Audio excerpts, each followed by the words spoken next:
everybody, and welcome to another edition of Magic Minds, proudly sponsored by CoolStuffInc.com, Mana Traders, as well as Twitch subs and Patreon supporters just like yourself. I am Evan Irwin, and we get started each week by saying hello to my two co-hosts, Power Dragon.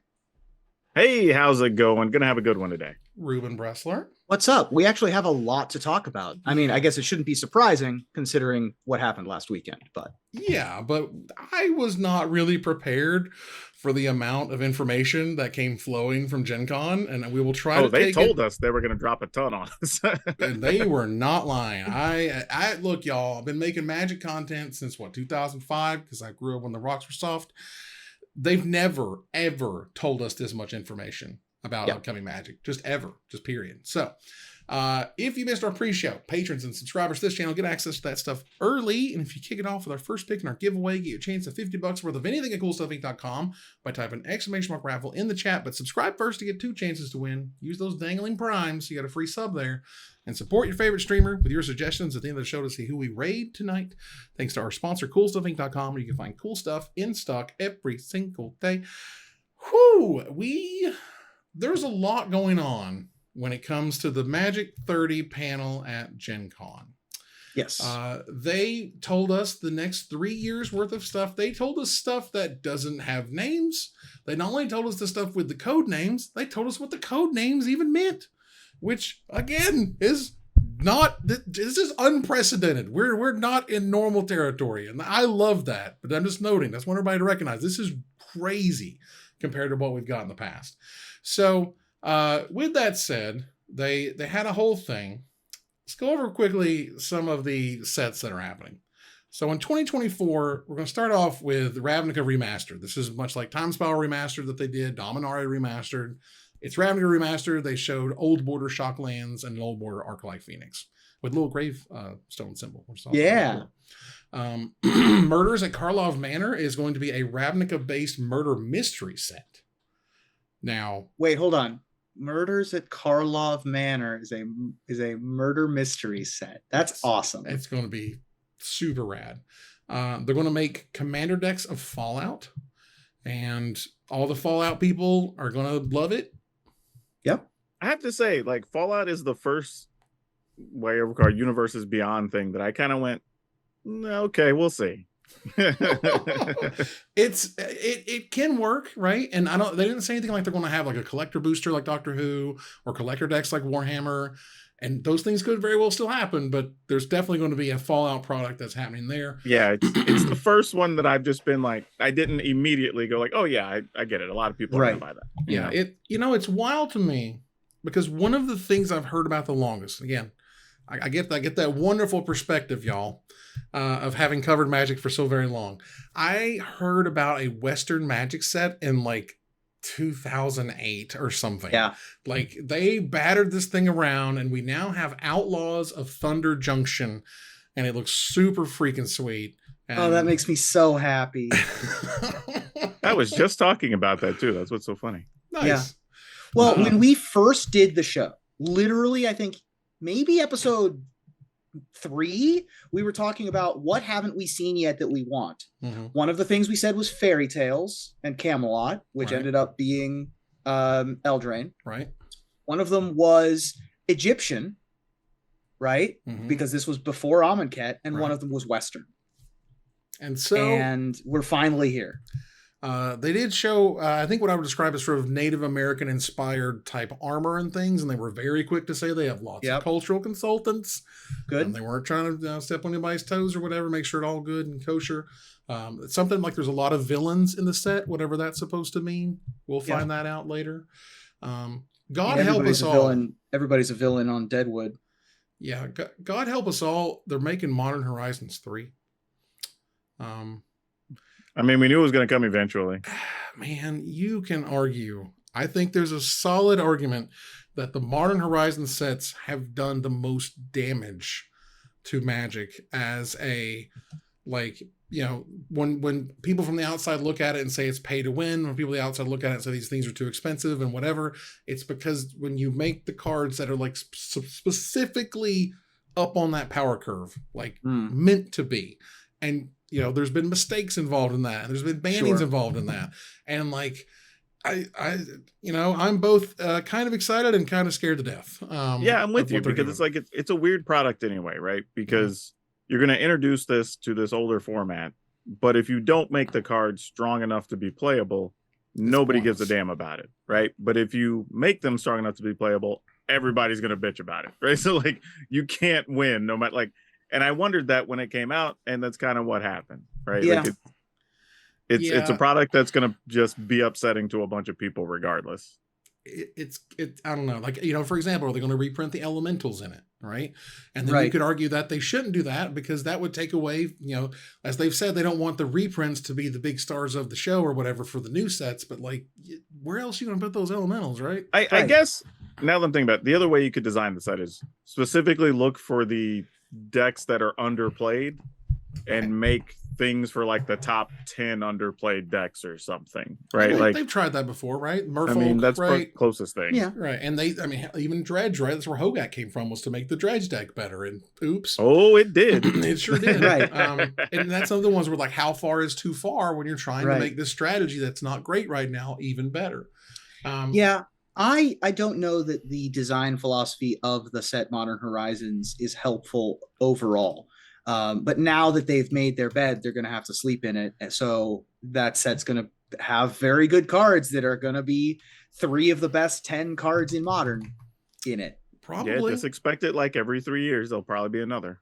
Yeah. I would definitely expect that, as it were. So they move on here to what they call, what was it?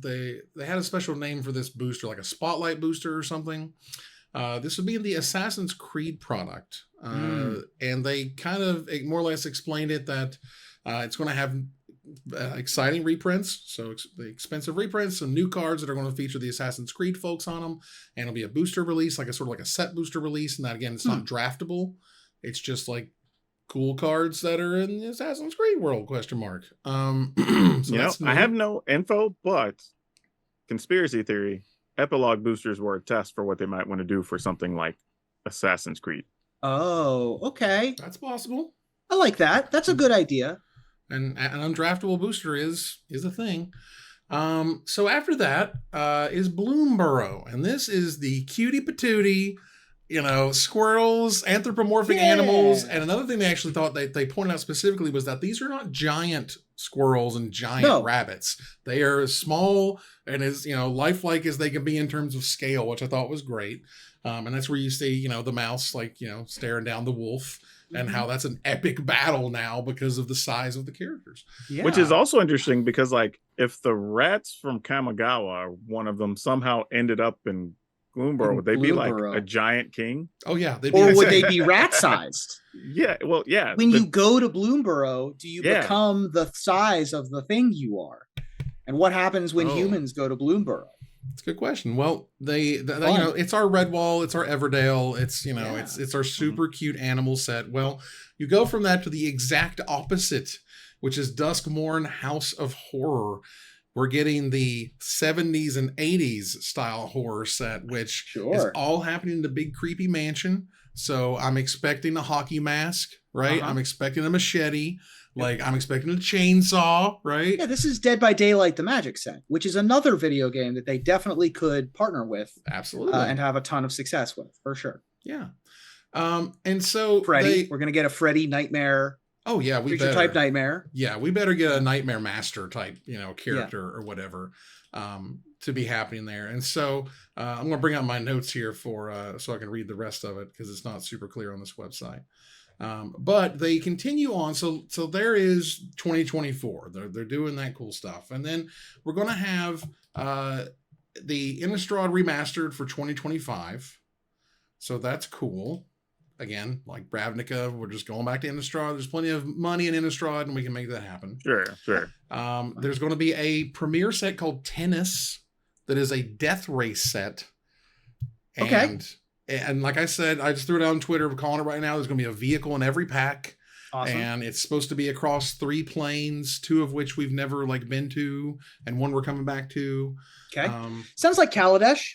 Yeah, it sounds like, and Vryn, I think it's on, or Vryn, Jace's home plane. Yeah. That's a good shout. Because it has those rings, right? That you could probably like, that could be your racing, strip. Drone racing. Yeah. Now this is pod racing.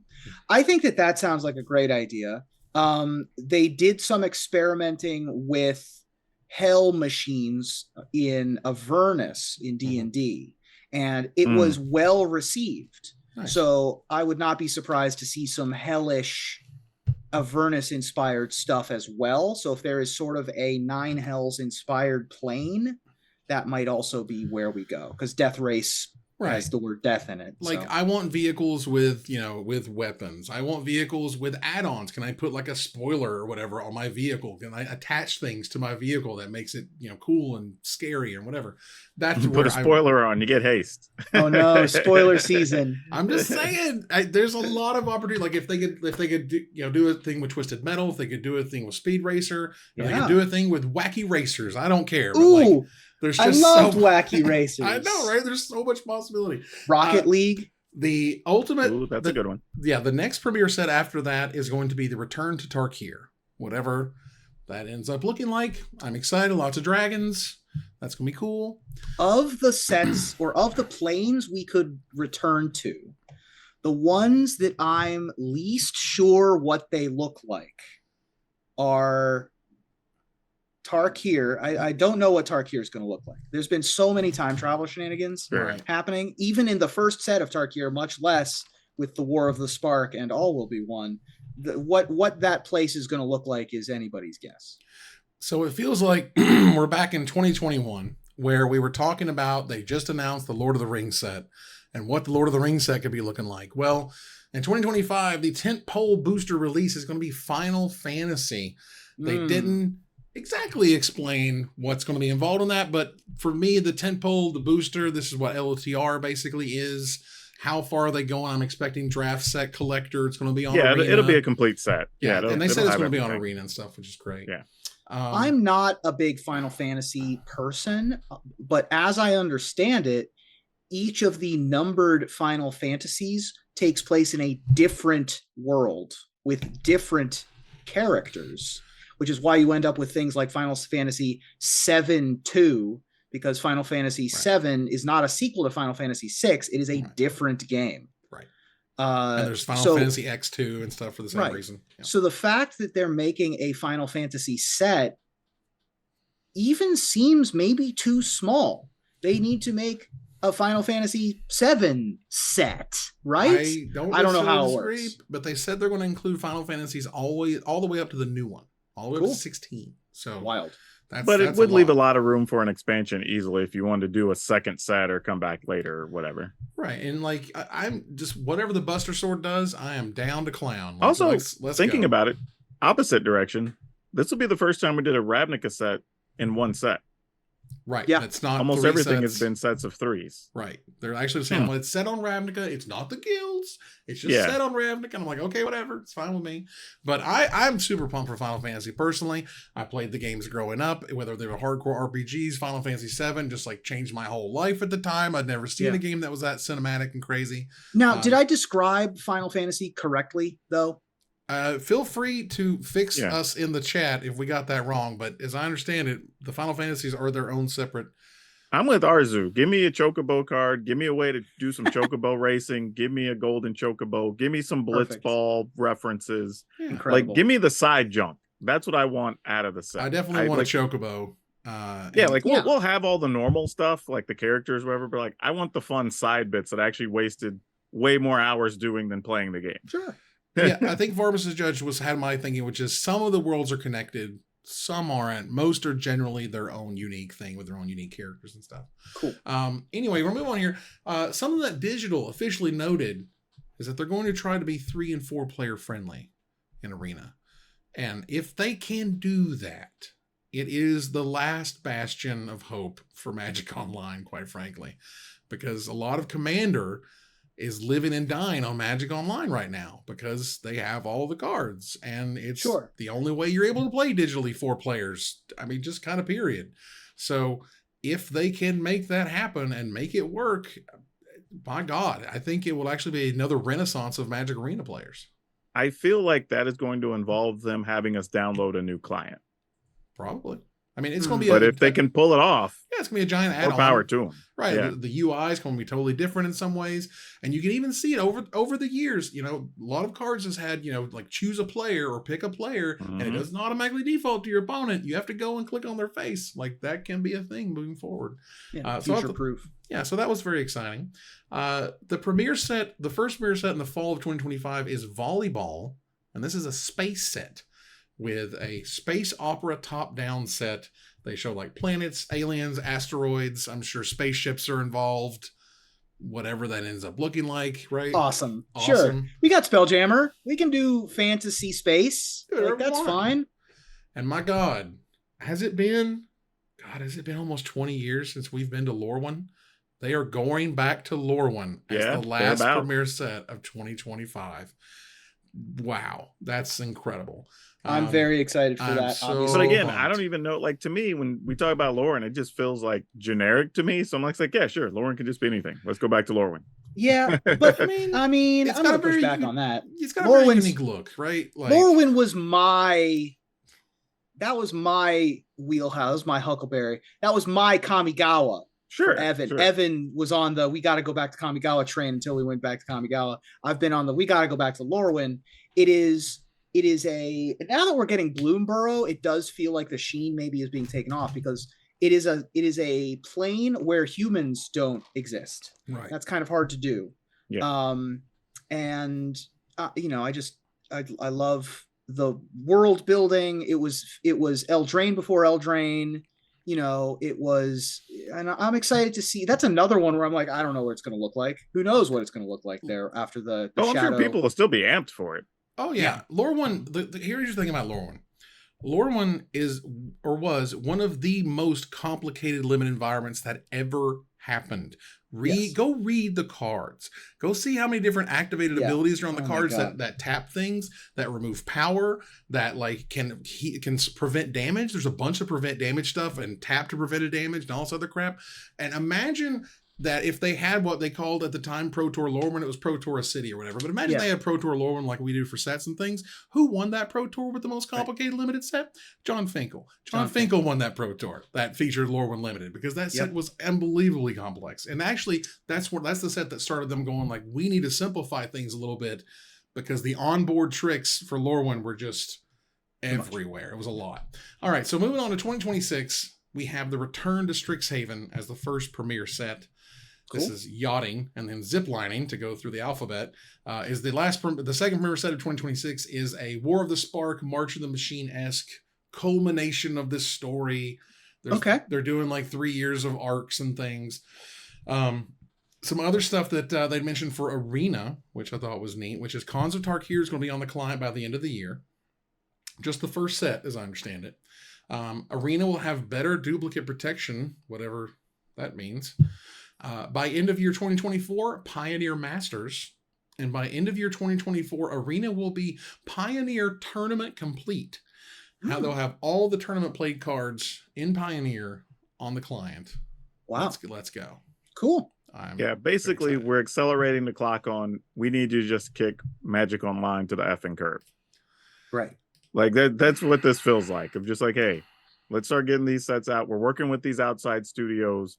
Let's get this stuff programmed so we can get moving. And there was a really great article that Wizards posted that talked about how they programmed Arena and how that stuff works and an example of programming a card and the things it uses and the way that the rules engine works. A lot of things can just plug and play right in there. And so it's not necessarily that they can't do it or whatever. It's that, you know, you want to meter things and don't like feed people with a fire hose. You want people to get excited about those releases. And, you know, as a business that's there to make their shareholders money, it's in their best interest to just kind of eke that out along bit by bit over time. But again, the fact that we got all of this information was huge. Absolutely incredible. Feels like, away, quite frankly. Yeah, I agree. I mean, it's a ton of information, but I feel like this is when you do it, right? We just had our all will be one, end of an arc, right? You know, end of the phase, to borrow from a Marvel standpoint. Oh. And so now we're launching the next phase of what Magic is going to look like. And, giving us all of this roadmap is both comforting and exciting. And I think you need that after a big culmination event like All Will Be One. Yeah, and they basically said all this information was out together because it's all one story. So every 3 years will be a new story arc.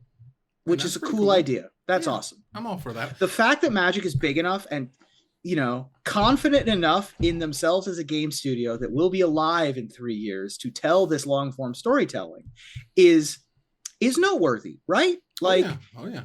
Obviously we, as Magic players who've been around and now it's their 30th anniversary, we're like, of course Magic will be alive in 30 years.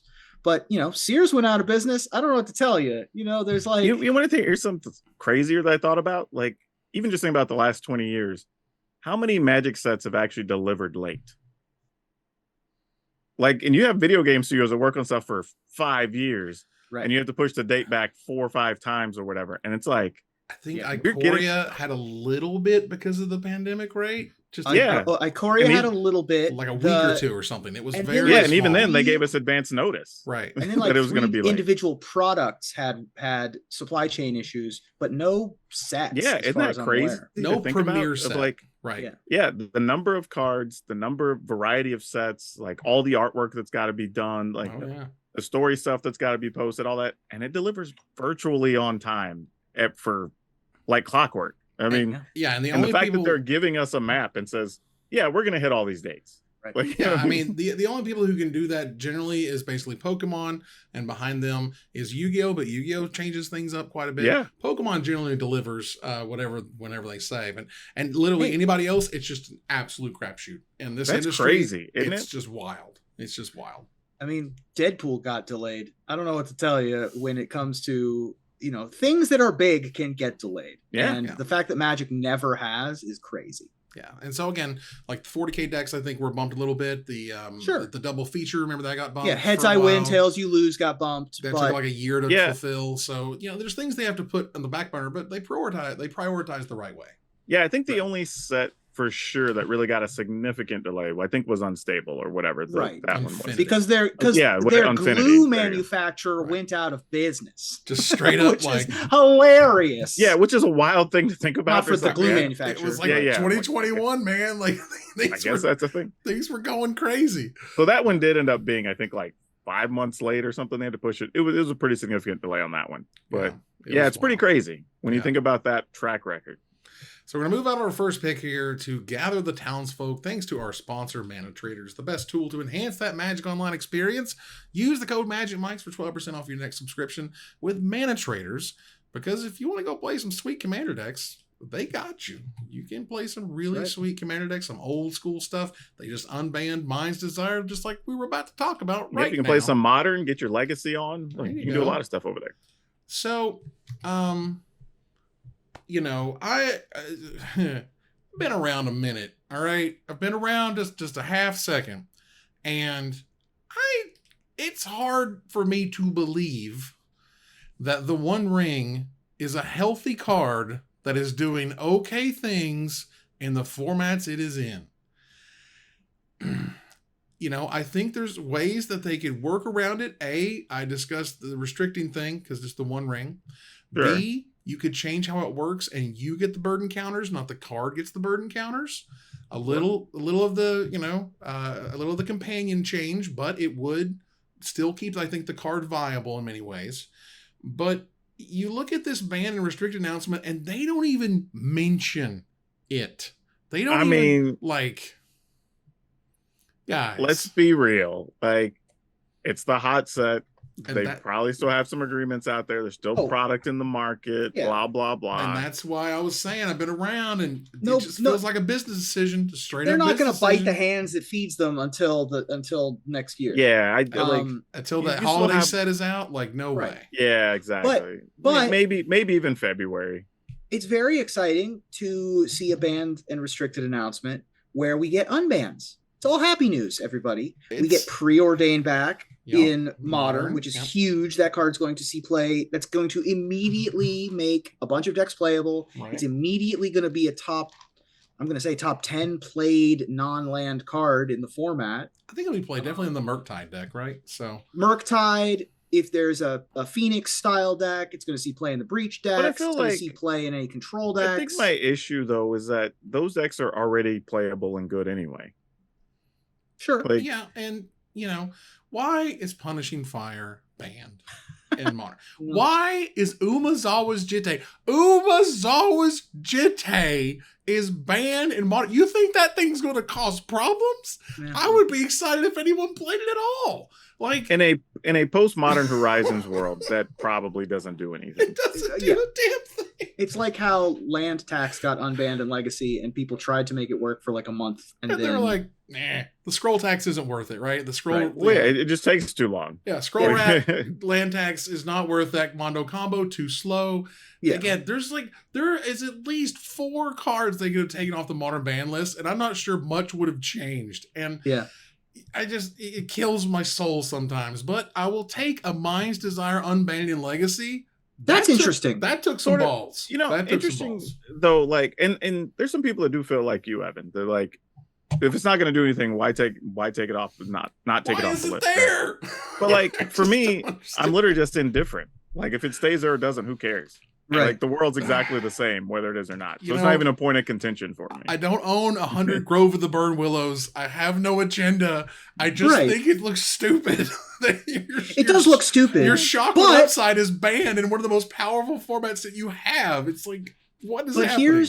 Here's the rub with that, which is when a fighter comes out of retirement and then they get their butt beat, they lose the luster and their gravitas, right? Sure. So if you take when Jace and Stoneforge came off the banned list and everyone was like, oh no, and then they were just more cards that no one played, then that really kind of took a luster away. I don't know that sort of provenance exists with Punishing Fire.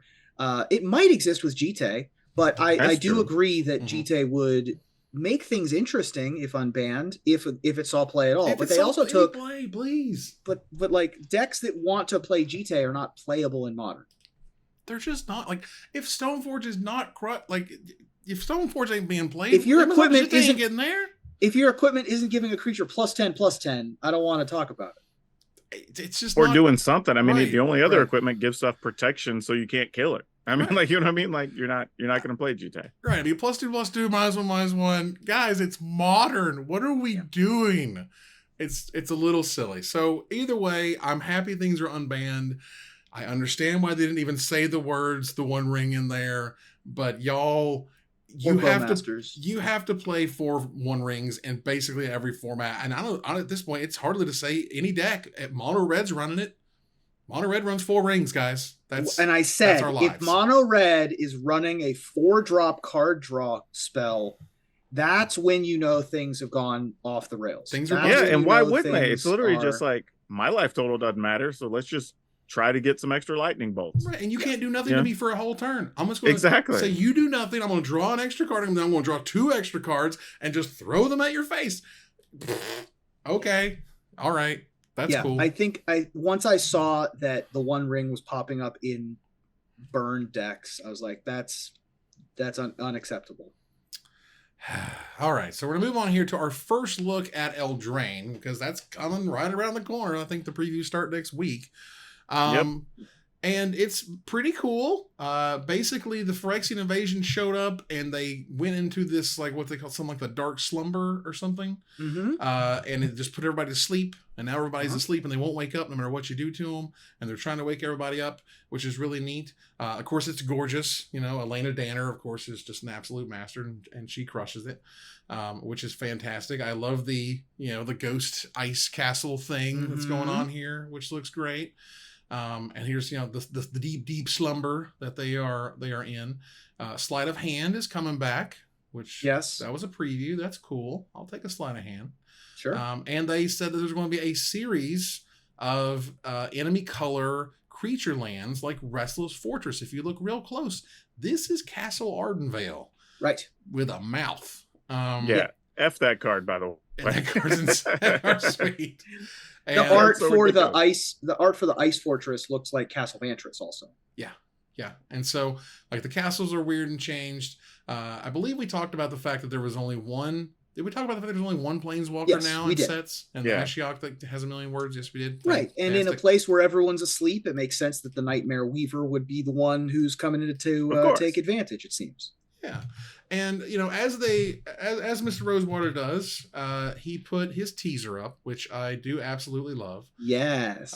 Adventures on a new permanent type. Loving it. New type of token. Very cool. I just love the set. It seems to be, there's so much like food things, you know what I mean? Yes. Like donuts that are going to kill you type things. It's awesome. There's a couple lessons that they learned, I think, from the first Eldraine's Limited. One of which was that they learned that, you know, obviously there were some things that went wrong in Constructed, but one of the things that went right was aggressive food cards. Yep. Right? Wicked Wolf was a great step in the right direction to make food more aggressive. So you've got cards like Tough Cookie that are going to make the inherently grindier, slower mechanic end games faster as well. Yeah, I mean, you know, there's multiple legendary foods.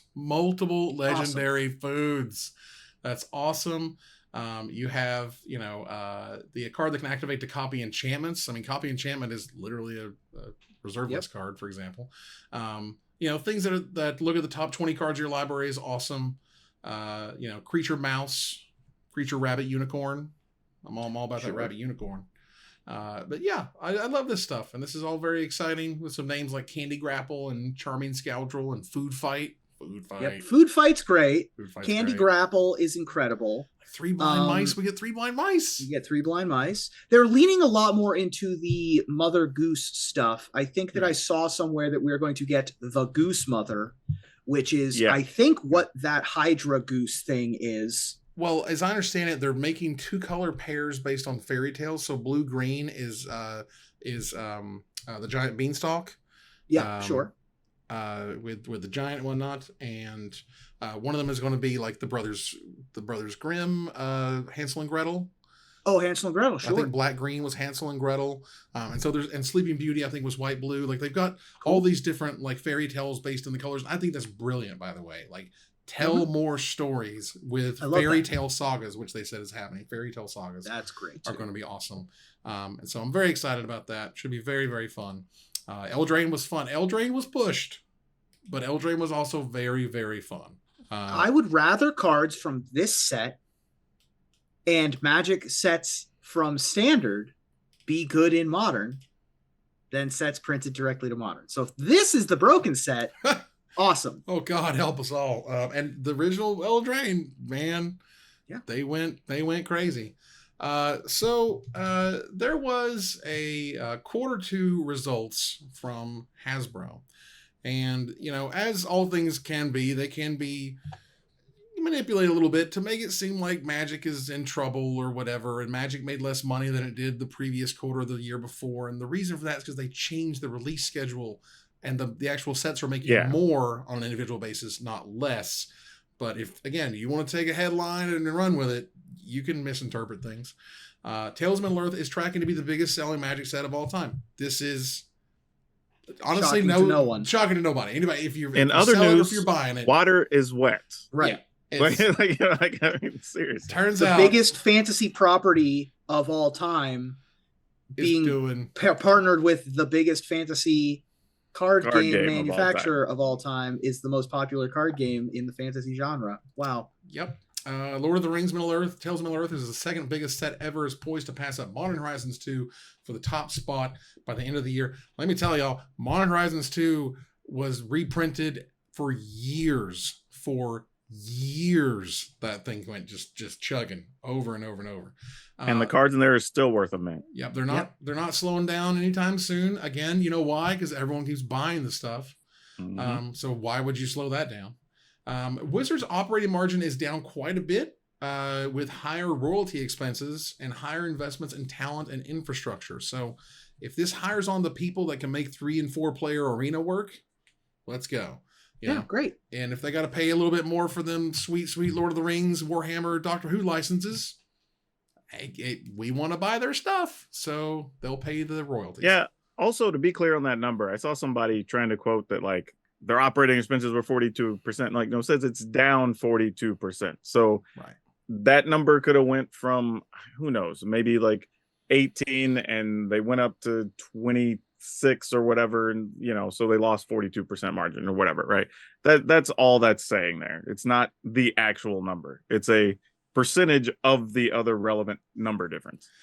The Hasbro CEO Chris Cox characterized the Tales of Middle-earth as an evergreen set, one that does not follow the standard sales patterns of a premier expansion. He said it will cross $200 million in net revenue.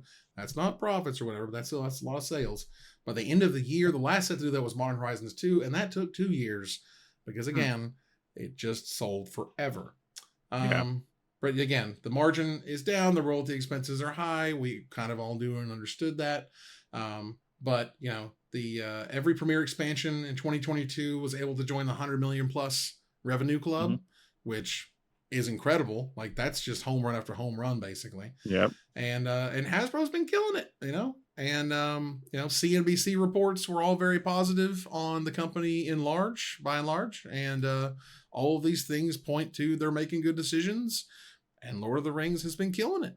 So it is also something we talked about, though, that they kind of proved out there is getting these licenses is a lot of effort and a lot of money. Yeah. These aren't things that just you go sign a sweetheart deal and we'll give you 10% or whatever. It's just there's a real dollar value attached to it. And we all wondered, right? Because we knew getting that Tolkien's license was not going to be cheap.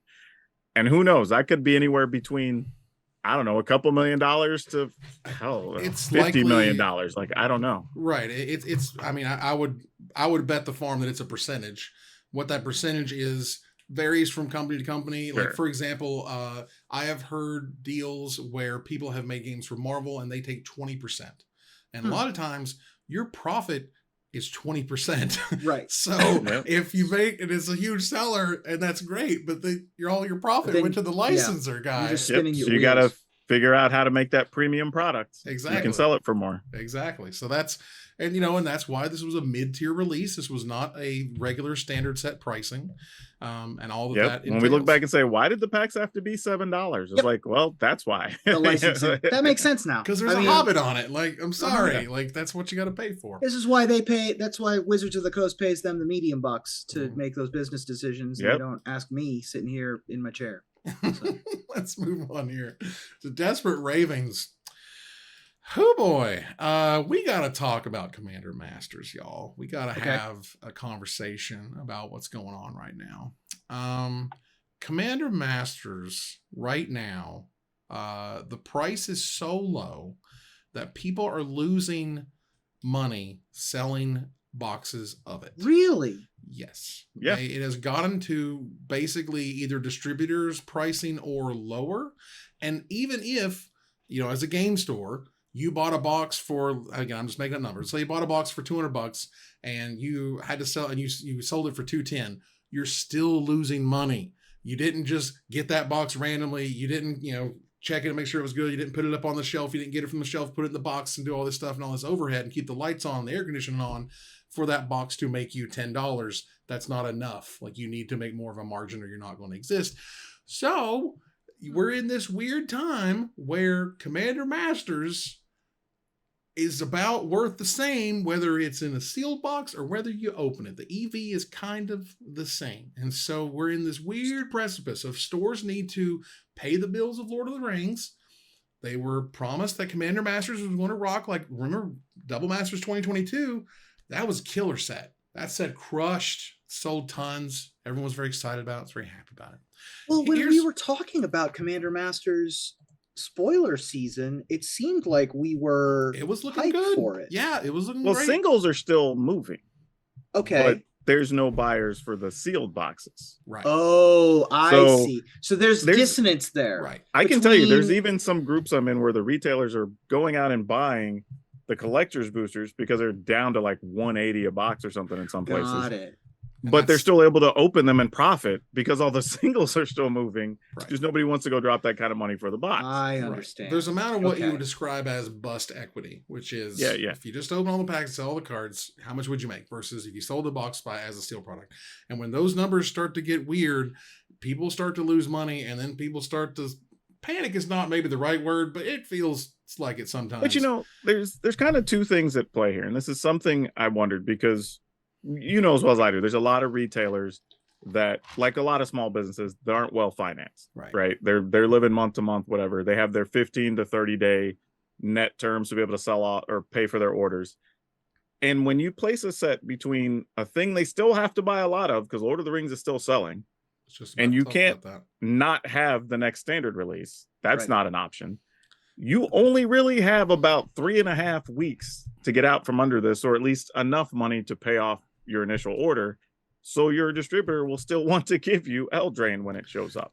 So we kind of knew they had to move this quick or it was going to have to bottom out. Yeah, and that's kind of is what happens. So think about this. Here's a factor I thought was interesting.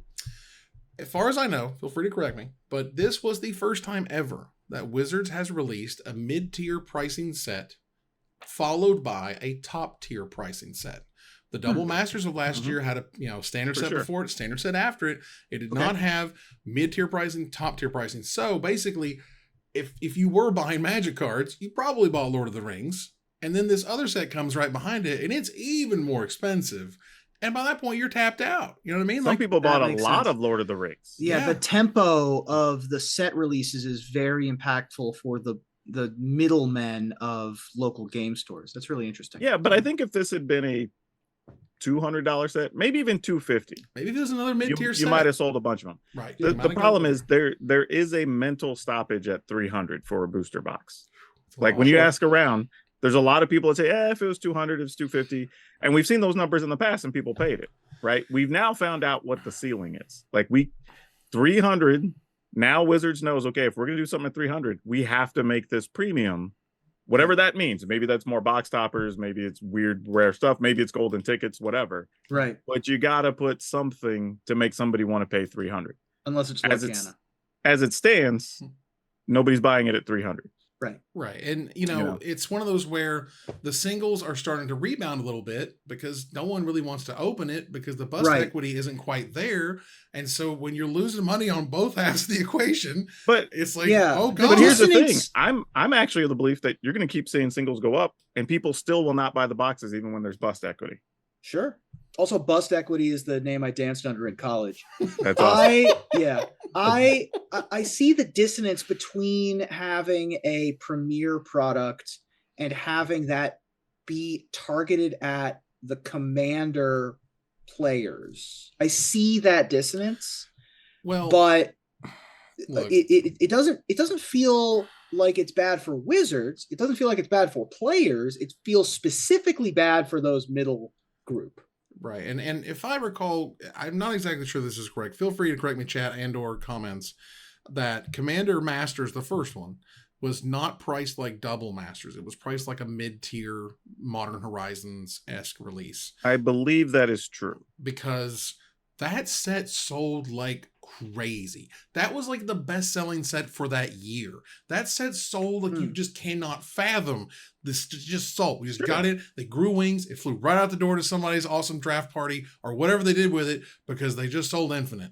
And so there definitely was that kind of thirst there, and they definitely put some money into that set. You can see, like the professor did a booster box game where he opened multiple boxes. He made $350 out of those things at buy list prices. But again, the timing, what was before and after it, the overall price for what you're getting. He had to open a Lotus, right? Stuff like that. Like all of those make a difference. Yeah. And so, the average EV is kind of there. We've seen people on Reddit do these giant math, layouts of, how the EV is this and the expected value is so and so you can buy it and not feel like you're going to get, less than what you paid for it. But again, there's the other half of retailers are all kind of in the middle of this with a bunch of money sitting in their back, their warehouse, just not moving. But that was a discussion for among many retailers, and one of the big groups I'm in was literally that discussion of how much do you buy, knowing you still have to stock Lord of the Rings, right, and Eldraine's 4 weeks after. Right. Like that's a real decision people have to make. And it's tough, and it's not an easy answer, and it was not what I expected to happen, but that's where we're at. Look forward to busting a lot of boxes to sell singles, my friend. Yeah. So now the next time we see $300, we know the box is gonna have to be crazy loaded. Right. Like it better be. Yeah. Again, and if the issue is just they put too many expensive things together, that you just separate them out a little bit, like let them breathe, but if it's expensive, one more expensive, you can just run into a wall. Yeah, because people I think still would have spent $2 to $250 with no problem. Sure. But again, if they thought, they wanted to kick it up to the high gear, yes, the Commander stuff had gotten really expensive, but people just, they weren't really happy with those prices. It is what it is. Mm-hmm. Moving on here to some final little bits. D&D accidentally, more or less accidentally, posted some AI artwork. They got called on it. They noted that Magic had a policy that said no AI artwork, but D&D didn't. Yeah. I don't know why, but apparently they have fixed that. They have talked to the artist who used it to help finish out their sketches or something. And then you have the whole gray area of, if I use this one Photoshop function, did I use AI? And I think, right. It's kind of like the definition of pornography, when you see it, when you're using AI, we know what we're talking about here. We're not talking about smoothing your gradient or whatever. We're talking about make me a figure that does a so-and-so. Come on. There's you know what it looks like. I watched the opening scroll for Secret Invasion, and I was like, I don't need to. That whole thing was AI art. So I'm like, I'm kind of just going to check out of this. I think the weird thing from an artist perspective too is what would you let's say you made a couple pieces for D&D and for Magic, and you're going to show up to a booth and you're going to have 5 or 6 uniquely art styled pieces that you're trying to sign or so. It'd just be awkward. It's a little weird. Why would you even want to put yourself in that spot? And I do want to quickly note, thank you to the Maverick girl who noted it was Commander Legends, not Commander Masters, that was selling like crazy. True. And again, that was the first one, and it was huge, and it was great. But yeah, so D&D and AR artwork, I was just like, hey, why wasn't that policy already there, right? Why wasn't that just company-wide? I don't know. But whatever. It seems like they've quickly addressed it. No one wants to take away the livelihoods of artists. Right. And for those who are on that side, which is weird, they have no place in wizard stuff, and that's the way it should be. Let the artists be artists, and y'all can fiddle around with your algorithms, and we'll be over here having awesome times with sweet fancy art. No one in the history of storytelling or history that has said I don't like art has been the good guy. So you're on the wrong side. I can't say you're wrong. History and fiction. If you're like, the artists are wrong, I think. Yeah. So we'll move on here a little bit to splash damage. We can't not talk about Lorcana. We spoke about it quite a bit in the pre-show. There was a giant kerfluffle at Gen Con on day 1. Yeah. Did people get actual trampled? Well, at Gen Con? There was a line. That line wasn't official. So all these people who waited all night waited for nothing. They made another official line, but then everyone just rushed the doors. And screaming and people getting smushed and regardless of whether you stayed there all night didn't matter. Yeah. So then they had to make a thing where people had to spend 14 hours in line if they wanted to be guaranteed product, which some did, granted. Sure. But hey, I've seen people camp out for less at some of these conventions. This is true. So, but like we were saying, I think they sold an absolute ton of product at Gen Con, way more than even I was expecting them to have on hand. I know multiple people who've gotten multiple boxes at the event because they were available. There was the end of the line and there was still a little bit left to buy if you wanted to. So that was great. Amazing. And that's cool. And we want that to be the case. We don't want it to be the scalpers showed up and everything sucks. Yeah. That's the last. Well, just like I was saying, I assumed the boxes would be going for a lot more, which means they're at least somewhat close to reaching the market cap of what they needed to have to fulfill people's needs. Right. So that's good. It's still pricey, but nowhere near the numbers I thought they were going to be at. Yeah. Right. If you want to keep up with the front line of Lorcana finance, go follow John Medina. I mean, that's who you should go follow. He runs his own store too, right? He runs the store. He's going to run a competitive tournament. He was buying and selling all weekend like he always does. But he's the knowledgeable and he's always open about his information. So Jonathan Medina is the follow there if you want to keep up with that. Yeah, Medina's good people. But yeah, again, Lorcana, one of the biggest releases in years, is going to automatically be a giant player in the TCG space, is going to automatically be on the event calendars of hundreds, if not thousands of stores immediately. And is going to bring in ideally different faces into those gaming stores. Like, there's women who are excited about it. There's children who are excited about this in ways that they would never get excited about Magic. Disney I adults. don't care if they made a Bluey Magic set. That would not get kids as excited as I can play with Mickey Mouse and Goofy and Aladdin and whatever. Like, it's working. Well, even when I have my store, it's the reason, like, if there was a Star Wars thing, you just support it, right? Because it's going to bring people in. If there was a Marvel thing, like, you just support it because it's going to bring some people in. Right. And I think this is the same thing. Even if you're not a big Disney fan, it's going to get some new people through the door. So you better have it. Yeah. You cannot be a game store owner right now and deny the fact that Lorwyn should definitely be in your plans. Lorcana. Red. So Lorcana. Lorwyn should also be in your plans. Lorwyn should for 2025, but Lorcana should definitely be right now. Get in on that organized play. Try to get as much as you can for all the players in your store and make a community happen. All right. We are going to turn the corner here to the finisher. Bloomburrow is coming. So for those of you who grew up on Redwall and Watership Down and Aesop's Fables, tell me, what cute critter adventurer are you most looking forward to being in Magic, Ruben?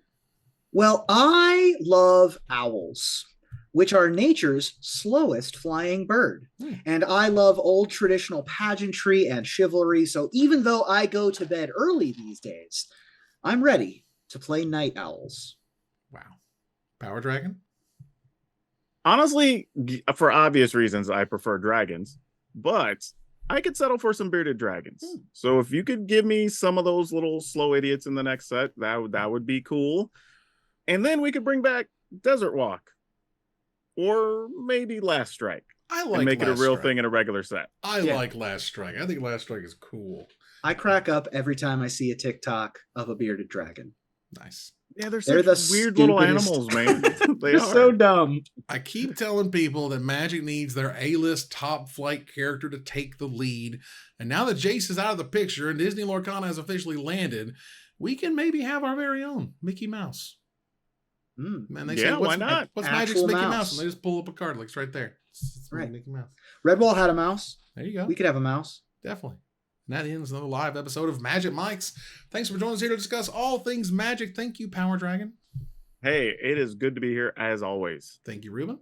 Great show. Thanks for everybody for coming in. And we'll see you next time. It was a fun one. Thank you all. We're going to move here to Don't forget to rate the show wherever you're listening to it. Yeah. Yes. That's cost $0, y'all. Hit us up on iTunes. Wherever you get your podcast, tell them that you like us. We would appreciate that. And that ends all of that episode. Moving to the final slide, I want to thank our sponsor, CoolStuffInc.com, our co-sponsor, Mana Traders, my co-host, Power Dragon, and Ruben Bressler. You guys for watching and listening. I hope you support us at patreon.com/magicmics. Please follow, like, tweet, favorite, share, subscribe to everything social that tells people we exist. Catch us online on our Discord, twitch.tv at Magic Mics, on Twitter at Magic Mics Cast, our Magic Mics subreddit, and like the Magic Mics page on Facebook. Or join us here next week, same time, same place, for another episode of Magic Mics. Good night, everybody.